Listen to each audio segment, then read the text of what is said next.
Tem uma história na Bíblia que fala sobre homens a alguns passos da promessa, sem coragem para acessá-la. Você já deve ter ouvido inúmeras pregações a respeito disso.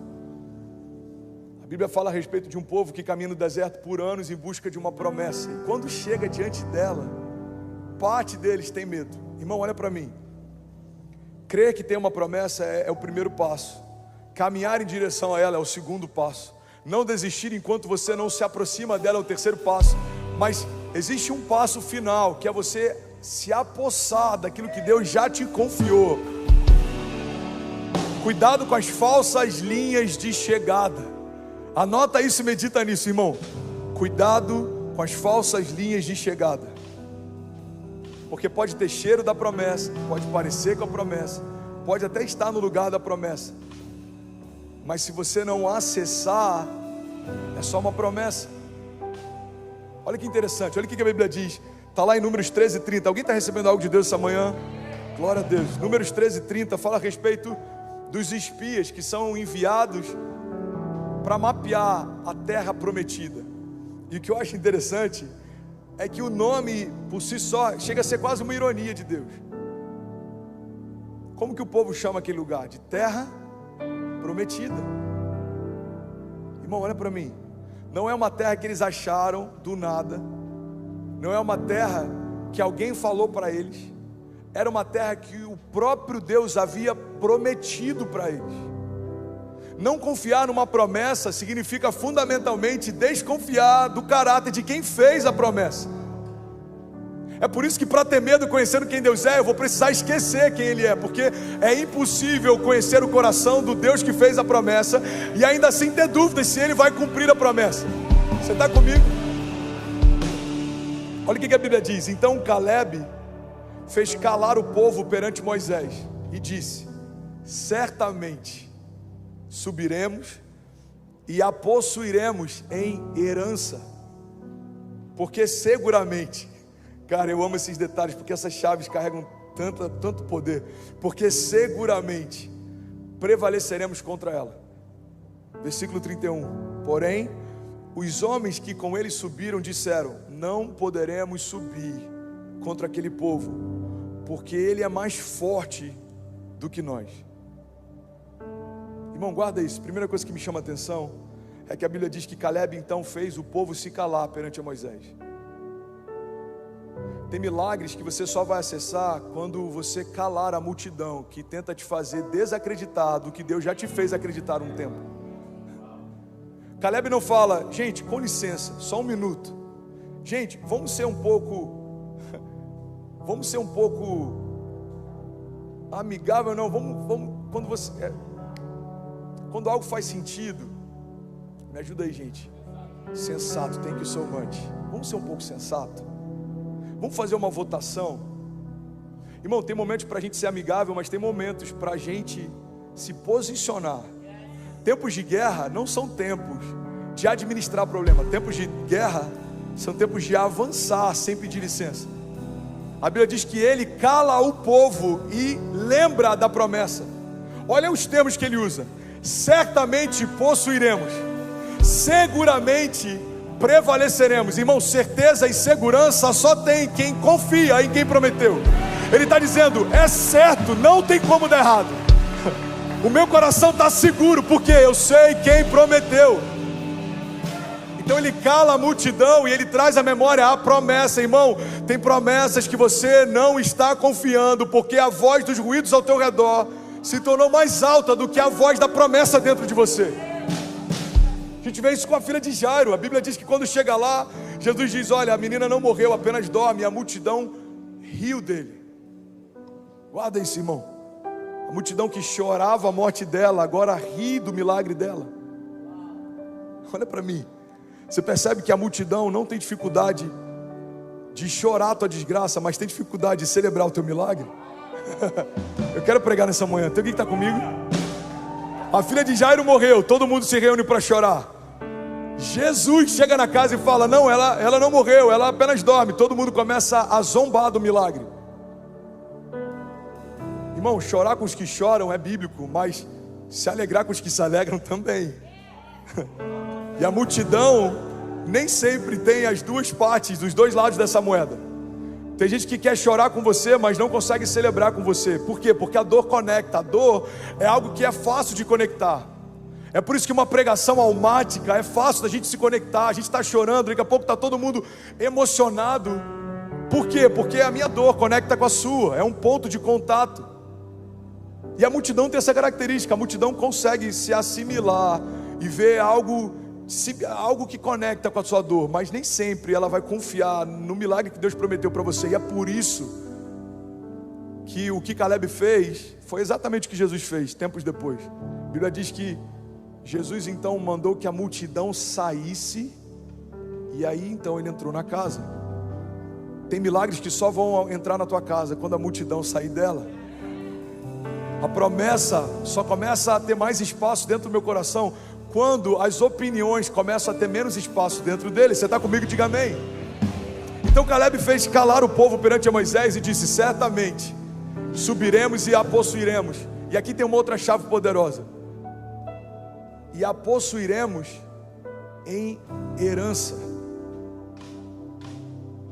Caleb sabia que a conquista que eles viveriam não tinha a ver com a força dos exércitos que eles tinham, mas com a força da promessa que eles carregavam. Irmão, olha para mim. Não tem nada mais poderoso do que receber de Deus aquilo que Deus desejou te dar. É uma herança, é irrevogável, intransferível, inquestionável, está acessível. O que eu preciso ter? O que eu preciso fazer então, pastor, para poder ter acesso à minha herança? Primeiro, você precisa conhecer ela. Alguém que não sabe a herança que carrega é como alguém que não carrega herança nenhuma. Segundo, você precisa ter consciência, maturidade para receber a herança. A Bíblia diz que o herdeiro, enquanto é menino, de nada difere do escravo, mesmo que seja dono de tudo. A Bíblia está dizendo, a questão não é se você tem herança, a questão é se você tem maturidade para poder acessá-la. Porque enquanto não temos maturidade para acessar a herança, de nada diferenciamos dos escravos, não temos acesso a nada. Caleb entendeu algo que poucos entenderam. Essa terra vai ser conquistada não porque o nosso exército é bom, mas porque a nossa herança, ela é real. Irmão, deixa eu liberar algo sobre você. Você pode levantar suas mãos em nome de Jesus? Eu declaro que 2022 vai ser um ano de você fazer menos força e viver mais milagres por graça. Favor imerecido marcando seus dias.